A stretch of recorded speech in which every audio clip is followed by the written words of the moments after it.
నమస్తే అండి అందరికీ. నేను మీకు ఈరోజు మిర్చి బజ్జీ విత్ టిప్స్‌తో ఎలా చేయాలో చూపిస్తానండి. ఈవెన్ బిగినర్స్ కూడా చేసేలాగా చూపిస్తానండి సులభంగా. నేను కొన్ని 7 మిరపకాయలు తీసుకున్నానండి. ఆ 7 మిరపకాయలకు సరిపడినంత శనగపిండి తీసుకున్నానండి. మీరు ఎక్కువ మిరపకాయలు తీసుకొని వేసుకోవాలి అంటే బజ్జీలు దానికి తగినంత పిండి తీసుకోండి శనగపిండి. నేను 4 స్పూన్స్ ఆఫ్ బేసన్ ఫ్లోర్ తీసుకున్నాను. అందులో 1 table spoon of rice flour తీసుకున్నాను. ఎందుకంటే రైస్ ఫ్లోర్ వల్ల అది క్రిస్పీనెస్ బాగా వస్తుందండి. క్రిస్పీగా ఉంటుందండి. దానికోసం రైస్ ఫ్లోర్, అందులో కొంచెం టేబుల్ సాల్ట్, కొంచెం వంట సోడా వేశాను. అవన్నీ డ్రై పౌడర్ అంతా బాగా మిక్స్ చేశాక ఈ కొసలు కట్ చేస్తున్నాను చూసారా? ఎందుకంటే మెయిన్ వాటి వల్ల ఆయిల్‌లో వేయగానే చిట్లుతుందండి. బిగినర్స్ కూడా ట్రై చేయాలి అంటే ఈ కొసలన్నీ కట్ చేస్తే అసలు హ్యాపీగా చేసుకోవచ్చండి. భయపడకుండా చిట్లకుండా వేసుకోవచ్చు ఈ మిరపకాయలని. ఈ కొసలు కట్ చేస్తే ఇంక ఆయిల్ చిట్లదండి.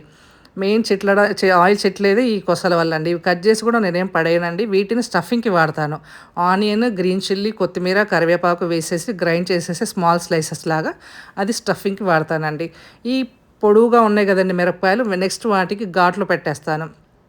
ఘాట్లు పెట్టడం వల్ల ఆయిల్ బాగా పట్టి బాగా ఫ్రై అవుతుందండి. లోపల కూడా కాలుతుందనమాట. లోపల కూడా బాగా వేగుతుందనమాట మిరపకాయ. అందువల్ల ఒక ఘాటు పెడతాను. ఘాటు పెట్టకుండా వేయిస్తే లోపల పచ్చిగా ఉంటుందండి. మనం కొరికినప్పుడు బాగా తెలుస్తుంది ఆ మిరపకాయ పచ్చిగా ఉన్నట్టు. అందుకని ఒక ఘాటు పెడతాను. ఈ మిరపకాయలు ఏంటంటే డైరెక్ట్గా పిండిలో కలిపి వేయొచ్చండి. ఇలాంటివి కాకుండా గ్రీన్ చిల్లీస్ వస్తాయి కదండి, లైట్ గ్రీన్‌లో పొడువుగా ఉంటాయి, బాగా కారంగా ఉంటాయి. ఆ మిరపకాయలు అయితే ఫస్ట్ 1 టైమ్ ఆయిల్‌లో ఫ్రై చేస్తానండి. ఒక 1 మినిట్ అలాగా. 1 మినిట్ అలా కొంచెం మెత్తబడిన తర్వాత దాని స్కిన్ అంతా అప్పుడు పిండిలో వేస్తానండి. ఫస్ట్ ఆయిల్‌లో వేసేసి 1 మినిట్ కొంచెం మెత్తబడిన తర్వాత దాని తోలు అది అప్పుడు శనగపిండిలో వేస్తానండి. లైట్ గ్రీన్ మిరపకాయలైతే. ఈ మిరపకాయలకైతే అలా అవసరం లేదండి. డైరెక్ట్‌గా పిండిలో వేసేసి ఆయిల్‌లో వేసుకోవచ్చు. అయినా కూడా బాగా క్రిస్పీగా, టేస్టీగా ఉంటాయండి. డార్క్ గ్రీన్‌వి. ఇవి స్పైసీ కూడా బాగానే ఉంటాయండి. ఇలా అన్ని కొసలు కట్ చేసిన తర్వాత మధ్యలో ఘాటు పెట్టిన తర్వాత పిండిని చూసుకోవాలండి కన్సిస్టెన్సీ ఎలా ఉందని. ఇప్పుడు బాగా పలచగా అయిపోయిందండి పిండి నాది. అందుకని ఇంకొంచెం టేబుల్ స్పూన్ కొంచెం రైస్ ఫ్లోర్ కానీ, శనగపిండి కానీ ఏదో ఒకటి పిండి వేసుకొని థిక్నెస్ పెరిగేలా చూసుకోవాలండి. థిక్నెస్ అంటే మనం వేలు ముంచి తీస్తే వేలుకు ఎంత పట్టుతుందో పిండి, ఎంత మందం, అంత మందం మాత్రమే మిరపకాయ పడుతుందండి. అదే అండి టిప్. వేలు ముంచి చూడాలండి. ఆ రింగ్ ఫింగర్ వేలు ముంచి చూస్తే చూపుడు వేలు ఎంత పిండి అంటుతుందో అంత మాత్రం మిరపకాయకు పడుతుందండి. అలాగే 1 బై 1 అన్ని మిరపకాయలు ఒకదానికొకటి అతుక్కోకుండా ఆయిల్‌లో వేసుకోవాలండి. వెడల్పాటి బాండీలో అయితే మనకు బాగా వస్తుందండి. అలా వేసిన తర్వాత మీడియం ఫ్లేమ్‌లోనే పెట్టాలండి. సిమ్‌లో పెట్టొద్దు, హై ఫ్లేమ్‌లో పెట్టొద్దు. సిమ్‌లో పెట్టినా ఉడకదండి, కలర్ కూడా మారదు. హై ఫ్లేమ్‌లో పెడితే కలర్ తొందరగా మారిపోతుంది కానీ లోపల పచ్చిగా ఉంటుంది. కాబట్టి మీడియం ఫ్లేమ్‌లో పెట్టేసి వేయించుకున్నాం అనుకోండి వన్ సైడ్ గోల్డెన్ బ్రౌన్ వచ్చిన తర్వాత ఇంకో ఆపోజిట్ సైడ్ కూడా తిప్పి వేసుకోవాలండి. అప్పుడు 2 సైడ్స్ మొత్తం ఓవరాల్ బజ్జీ అంతా చుట్టూ మొత్తం ఒకే కలర్ వచ్చేలాగా చూసుకోండి. నాకు అన్నీ అయిపోయిన తర్వాత ఇంకొంచెం పిండి మిగిలిందండి. అందుకనేసి కొంచెం ఆనియన్, పచ్చిమిర్చి వేశానండి. అప్పుడు మెత్తటి పకోడీ అవుతుందండి. ఎందుకంటే ఆల్రెడీ వాటర్ కలిపాను కాబట్టి ఆనియన్ వేసేసరికి మెత్తగా అయిపోతుందండి పకోడీ గూడా. పిల్లలు కూడా ఈజీగా తినేయగలరు. టేస్ట్ కూడా బావుంటుందండి. అదే మీరు గట్టి పకోడీ కావాలి అంటే శనగపిండిలో అసలు వాటర్ కలపకూడదు. జస్ట్ ఆనియన్ వేసేసి బాగా మిక్స్ చేయాలండి. ఆనియన్ నుంచి వచ్చిన వాటర్ సరిపోతుందండి మనకు గట్టి పకోడీ రావడానికి. అలాంటి పకోడీ అయితే 1 వీక్ 10 డేస్ అయినా బయట పెట్టినా కూడా అసలు ఏం పాడవదండి. ఈ మెత్తటి పకోడీ వాటర్ వేస్తాం కాబట్టి నిల్వ ఉండదండి. నైట్‌కంతా తినేసేయాలండి ఈ పకోడీ అయితే. ఎందుకంటే ఆల్రెడీ శనగపిండిలో వాటర్ మిక్స్ చేసింది కాబట్టి ఎక్కువ రోజులు నిల్వ ఉండదు. 1 డేకి మాత్రమే సరిపోతుందండి. మీకు 1 వీక్ పిల్లలకి హాస్టల్స్‌కి పంపించాలి, స్నాక్స్ లాగా మన పిక్నిక్ వాటికెళ్ళాలి, పకోడీ 1 వీక్ 10 డేస్ రావాలి అంటే గట్టి పకోడీ చేసుకోవాలండి. అది కొంచెం కొరకడానికి ముసలివాళ్ళు అలాంటి వాళ్ళకైతే కొంచెం ఇబ్బంది గానీ, యంగ్‌స్టర్స్ అందరూ ఈజీగా నమిలేయొచ్చండి. క్రిస్పీగా, క్రంచీగా ఉంటుంది. కొంచెం గట్టిగా ఉంటుంది. దానికైతే అసలు వాటర్ వేయకుండా చేసుకోవాలండి పకోడీ. అప్పుడు 1 వీక్ 10 డేస్ మనం క్యారీ చేసుకోవచ్చండి లాంగ్ జర్నీస్ వాటికి కూడా. పిల్లలకి హాస్టల్ కూడా పంపియడానికి బాగా యూజ్ అవుతుంది. మీకు ఇలాంటి వీడియోస్ ఇంకా ఏవైనా కావాలి, రెసిపీస్ కావాలంటే నాకు మెసేజ్ చేయండి. మీకు ఎలాంటి రెసిపీస్ కావాలో అవి నేను చేసి చూపిస్తానండి. విత్ టిప్స్‌తో చేపిస్తాను.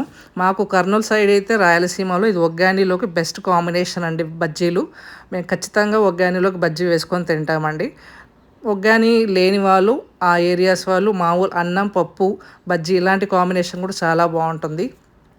కొంతమంది అయితే అన్నం, రసం, బజ్జీలు అలా కూడా మంచి కాంబినేషన్ బాగుంటుంది. మేమైతే యాక్చువల్ కర్నూలులో మజ్జిగ పులుసులో కూడా పకోడీ నానేసి జొన్న రొట్టె ఇలాగ మజ్జిగ పులుసు పకోడీ తినేస్తామండి. అంటే వేసిన వెంటనే పకోడీలన్నీ మజ్జిగ పులుసులో వేసేస్తామండి. మజ్జిగ పులుసులో కూడా మిరపకాయలు, పసుపు అన్నీ వేసేసి సాల్ట్ బాగా మజ్జిగ చిలక్కొట్టి దాన్ని తాలింపిచ్చి బగారా చేసిన తర్వాత అందులో పకోడీ వేసేసి నానేస్తామండి. వాటిలోకి జొన్న రొట్టె కలుపుకొని తింటామండి పీసెస్ లాగా చేసి. అది మా రాయలసీమలో బాగా స్పెషల్ ఐటెం. ప్లస్ వేడి తగ్గిస్తుందనేసి సమ్మర్లో ఎక్కువగా చేసుకుంటామండి ఆ రెసిపీ. జొన్న రొట్టె విత్ మజ్జిగ పులుసు పకోడీ. అందులో బజ్జీలు కూడా తింటారు. అది సమ్మర్లో బాగా తింటామండి. బ్రేక్ఫాస్ట్ ఆర్ డిన్నర్ లాగా హీట్ అనేసి మేము రాయలసీమలో అలా చేసుకుంటామండి. మా రెసిపీ అది. అందరూ కూడా చేసుకోవచ్చు అంటే, ఎందుకంటే సమ్మర్ వస్తే అది బాగా చలువ చేస్తుంది, హీట్ తగ్గిస్తుంది కాబట్టి. ఇప్పుడు చూసారండి, ఈ బజ్జీలన్నీ అయిపోయాక మధ్యలో ఘాటు పెట్టేస్తాను. ఘాటు పెట్టి అందులో స్టఫింగ్ చేస్తానండి. ఆనియన్ కట్ చేస్తాను కదండి, చిన్న చిన్న స్లైసెస్ లాగా ఆనియన్, చిల్లీస్, కరివేపాకు, కొత్తిమీర వేసింది మధ్యలో స్టఫింగ్ చేసేస్తే అయిపోతుందండి చిల్లీ బజ్జీ. నాకు జస్ట్ 15 మినిట్స్లో అయిపోయిందండి బజ్జీలు. ఎక్కువ టైం కూడా పట్టదు. ఆ టిప్స్తో మనం ఫాలో అయినామంటే అసలు పాడవకుండా మంచి టేస్టీగా క్రిస్పీగా వస్తాయి. టిప్స్ ఒక్కటి ఫాలో అవ్వాలండి. పిండి బాగా కలుపుకోవాలి, లేదంటే గట్టిగానో పచ్చిగానో వస్తాయి బజ్జీలు. మంచి టేస్టీగా బండి మీద అమ్మేలాగా హోటల్లో చేసేలాగా మనం ఇంట్లోనే రెడీ చేసుకోవచ్చండి ఎక్కువ టైం లేకుండా. పిండి మాత్రం మనం మిషన్లో పట్టిస్తేనే బాగుంటుందండి, రెడీమేడ్ పిండి కంటే, ప్యాకెట్ పిండి కంటే. ఆ పిండి అయితే మనకు బాగా క్రిస్పీగా గుల్లగా బాగా వస్తుంది బజ్జీలు. అసలు ఇలా వేసిన తర్వాత ఒకసారి యమ్మీ టేస్ట్ మీరు చూసి నాకు మెసేజ్ చేయండి ఎలా ఉన్నాయనేది, ఈ టిప్స్ ఫాలో అవుతూ. నేనైతే లెమన్ పిండలేదండి. ఇష్టమైన వాళ్ళు దాని మీద లెమన్ కూడా పిండుకుంటే ఇంకా డబల్ వస్తుందండి టేస్ట్. అసలు టేస్ట్ ఇంకా రెట్టింపు అయిపోతుంది. ఆ మిగిలిన పకోడీ కూడా తీసి పక్కన పెట్టేస్తాను. నచ్చిన వాళ్ళు మా పిల్లలు అలాగ నిమ్మకాయ కూడా పిండుకొని తినేస్తారండి. మేము ఈరోజు అన్నం, పప్పు, బజ్జీలు చేసుకున్నామండి. థ్యాంక్ యూ అండి.